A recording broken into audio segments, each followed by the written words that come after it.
दृष्टि पीसीएस के PCS in short programme में आपका स्वागत है। मैं हूं दीपाली तायडे और आज के एपिसोड में हम बात करेंगे खबरों में डिजिटल करेंसी की। लेकिन सबसे पहले जान लेते हैं कि टॉपिक आखिर खबरों में क्यों है। हाल ही में भारतीय रिजर्व बैंक यानी आरबीआई ने भारत की बहुप्रतीक्षित सेंट्रल बैंक डिजिटल करेंसी यानी सीबीडीसी को पायलट प्रोजेक्ट के रूप में लॉन्च किया। इसमें भाग लेने वाले ग्राहकों और व्यापारियों को एक बंद उपयोगकर्ता समूह यानी सीयूजी में चुनिंदा स्थानों और बैंकों के तहत शामिल किया जाएगा। चलिए जानते हैं सीबीडीसी के बारे में। सीबीडीसी का पूरा नाम सेंट्रल बैंक डिजिटल करेंसी है। इसे 1 दिसंबर 2022 को लॉन्च किया गया है।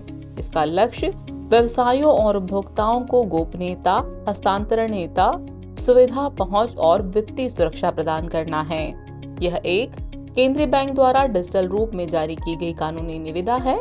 यह फिएट करेंसी के समान है और फिएट करेंसी के साथ एक विनिमय है। फिएट मुद्रा एक सरकार द्वारा जारी मुद्रा है जो सोने या चांदी जैसे भौतिक वस्तु के द्वारा समर्थित नहीं है।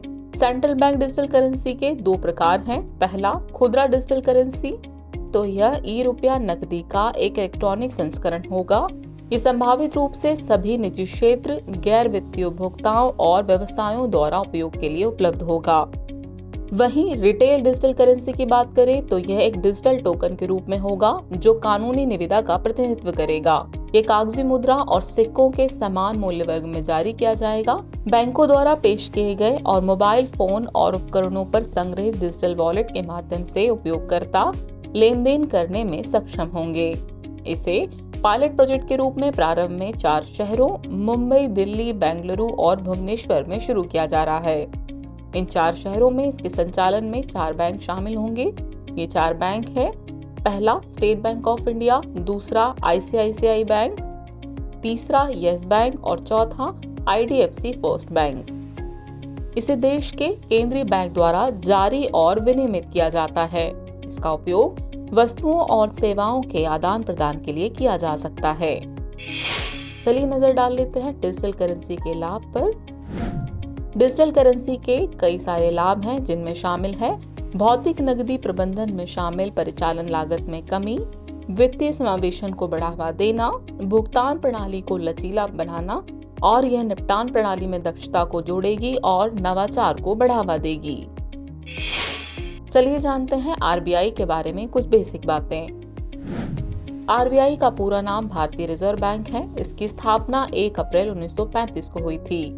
इसका मुख्यालय महाराष्ट्र के मुंबई में स्थित है। वर्तमान में इसके गवर्नर शक्तिकांत दास हैं। इसकी स्थापना भारतीय रिजर्व बैंक अधिनियम 1934 के प्रावधानों के अनुसार की गई थी। 1949 में राष्ट्रीयकरण के बाद से यह पूरी तरह से भारत सरकार के स्वामित्व में है।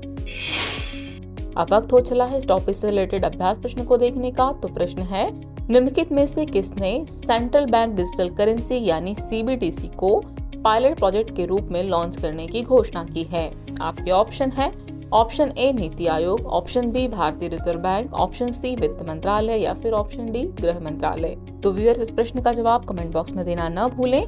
जल्दी मिलते हैं नए एपिसोड में नए टॉपिक और नई जानकारियों के साथ। तब तक के लिए शुक्रिया।